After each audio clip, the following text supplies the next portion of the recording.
आप सबने इन्वेस्टिंग के बारे में तो सुना ही होगा, लेकिन ये इन्वेस्टिंग है क्या? इन्वेस्टिंग बहुत ही सिंपल है लेकिन आसान नहीं। ये मैं नहीं, वॉरेन बफेट कहते हैं। ये हमारे दुनिया के सबसे अमीर इंसानों में से एक है और इसमें कोई शक नहीं, वॉरेन बफेट दुनिया के सबसे बड़े इन्वेस्टर है। उन्होंने इन्वेस्टिंग से ही $113 बिलियन कमाया है। मगर वॉरेन बफेट ऐसा क्यों कहेंगे? अगर कोई चीज सिंपल है वो करने में आसान क्यों नहीं है? ये पर्टिकुलर कोट ही इन्वेस्टिंग को समझने का सही नजरिया देता है। आगे हम बहुत ही आसान भाषा में इन्वेस्टिंग के बारे में बताएंगे, तो हमारे साथ आखिर तक बने रहे और हमारे चैनल को सब्सक्राइब करें। हेलो, मैं हूं विश्वजीत दास और आप देख रहे हैं शार्क स्टॉक्स।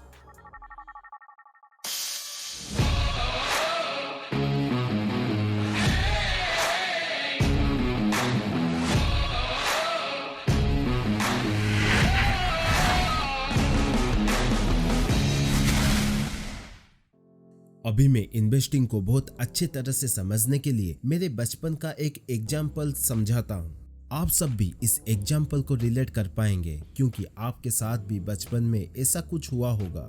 चलिए मेरे बचपन के ओर। ये टाइम दुर्गा पूजा का था। सारे रिलेटिव्स और पापा मम्मी के दोस्त सब घर पर आते थे और जाते समय हम बच्चों को कुछ कैश गिफ्ट देके जाते थे। मुझे याद है जब फर्स्ट टाइम ये हुआ था, जब हम अपने फेवरेट अंकल को जाते वक्त विश कर रहे थे, तभी उन्होंने अपने पॉकेट से कुछ कैश निकालकर हमारे हाथों में रख दिया। ये कभी नहीं हुआ था।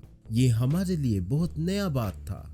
आप सब भी याद करो, मैं उस टाइम की बात कर रहा हूँ जब हम 12 साल के थे। तब हम बच्चों को हार्डली कुछ कैश दिया जाता था और ज्यादा से ज्यादा कुछ कॉइन मिलते थे जिससे हम चॉकलेट और बैलून खरीदते थे। मनी हम बच्चों के लिए एक ऐसा कमोडिटी था जो हमको रेयरली हैंडल करने के लिए दिया जाता था। मगर उस दिन कुछ हुआ जो एक्स्ट्रा ऑर्डिनरी था। उस दिन सारे रिलेटिव्स जो घर पे आए थे, सब ने कुछ कुछ कैश हमको गिफ्ट देके गए। वो दिन हमारे लिए एक मैजिकल डे था। मैं और मेरा भाई, हम दोनों ने एक छोटा सा अमाउंट जमा कर लिया था। बच्चों की तरह हम भी उन पैसों से चॉकलेट, सब तरीके का टॉयज और cricket bat, ball, video game, video player, ये सब खरीदने का सपना देख रहे थे। जब हम अपने टॉयज खरीदने जा रहे थे, तब हमारे साथ एक अनएक्सपेक्टेड चीज हुआ। कोई आके हमारा पैसा हमसे ले लिया। आप गेस कर सकते हो वो पर्सन कौन था?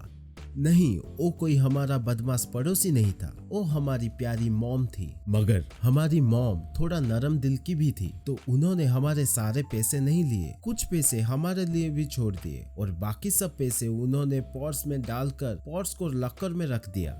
हमें बहुत बड़ा झटका लगा और हमने कहा, मॉम आपने ऐसा क्यों किया? ऐसा बोलकर हमने प्रोटेस्ट किया। इसके बाद मॉम ने हंसते हुए कहा कि बेटा चिंता मत करो, हम बाद में इस पैसों से कुछ अच्छा लाएंगे। मैं रोते हुए कहा कि बाद में क्यों, अभी क्यों नहीं? मॉम ने कहा, कुछ दिन के बाद कुछ पैसा इसमें ऐड करूंगी और तुम्हारे लिए एक अच्छा सा चीज लाऊंगी जो तुम्हें सबसे ज्यादा चाहिए, जैसे कि म्यूजिक प्लेयर, फिश टैंक और क्रिकेट सेट। मुझे मनाने के लिए ऐसा बोलती गई। क्या हमने मॉम की बात मान ली? बिल्कुल भी नहीं। क्या हमें मॉम पर बिलीव था? बिल्कुल भी नहीं। मैं और मेरा भाई, हम दोनों ने अपना पैसा रिटर्न लाने के लिए जो हो सकता था वो किए। स्कूल से आके गुस्से से बैग फेंक देना और स्कूल यूनिफॉर्म फेंक देना, दादी के पास जाकर रोना और मॉम के पास जाकर उनको देखना ताकि वो गिल्टी होके हमें अपना पैसा दे दें। कोई फर्क नहीं, मॉम के ऊपर कुछ फर्क नहीं पड़ा। एक हफ्ते के बाद हमें लगा कि हमारे पैसा चले गए और कभी वापस नहीं आएंगे। मगर कुछ महीने बाद हर दिन के तरह जब हम स्कूल से घर आए, तब मॉम डैड एक साथ खड़े थे और उन्होंने एक ब्रांड न्यू कंप्यूटर लाके टेबल पर रखा था और मॉम ने कहा कि ये कंप्यूटर तुम्हारे पैसे से ही लाई गई है। हमारा खुशी उस दिन 7वें आसमान पर था। मैं और मेरा भाई, हम दोनों सोच रहे थे कि हम उन पैसों से चॉकलेट और टॉयज खरीदें। क्या ये सब टॉयज एंड चॉकलेट इतना यूजफुल होता?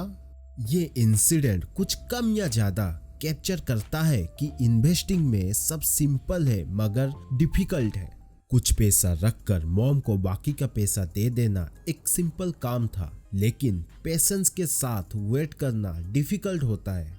इन्वेस्टिंग बहुत ही सिंपल होता है क्योंकि इसमें बस आपको कुछ पैसा आपकी इनकम से निकालना है और ये पैसा टाइम के साथ बढ़ता रहेगा। इन्वेस्टिंग इसलिए डिफिकल्ट है कि हम इंसानों का नेचर है कि खर्चा करना, एंजॉय करना और अपनी जरूरतों को जितना जल्दी हो सके पूरा करना। इन्वेस्टिंग में सक्सेस होने के लिए हमको पेशेंस एंड डिसिप्लिन रहना पड़ेगा, मगर ये करना आसान नहीं है क्योंकि हम अपने ह्यूमन नेचर के ऑपोजिट काम कर रहे हैं। अपनी प्लेजर को सैक्रिफाइस करके डिसिप्लिन रहना कोई आसान काम नहीं है, मगर खुशी की बात यह है कि हम प्रैक्टिस करते रहेंगे तो दूसरी हैबिट के तरह इन्वेस्टिंग में भी सक्सेस हो पाएंगे। मगर अभी आप ये सोच रहे होंगे सही इन्वेस्टमेंट ऑप्शन कैसे चूज करें। हर कोई फाइनेंशियल एक्सपर्ट तो नहीं बन सकता, मगर हम इन्वेस्टिंग का फंडामेंटल नॉलेज सीख सकते हैं जिससे हम सही यूजफुल इन्वेस्टिंग ऑप्शन को चुन सके और अपना ग्रोथ कर सकें। इन्वेस्टिंग के बारे में जानने के लिए हमारे चैनल को सब्सक्राइब करें और बेल आइकन को प्रेस करें। मैं हर हफ्ते ऐसे ही इन्वेस्टिंग के बारे में इंटरेस्टिंग एनिमेटेड वीडियो लाता रहूंगा जिससे आपकी इन्वेस्टिंग कैरियर में ग्रोथ हो सके। Thank you.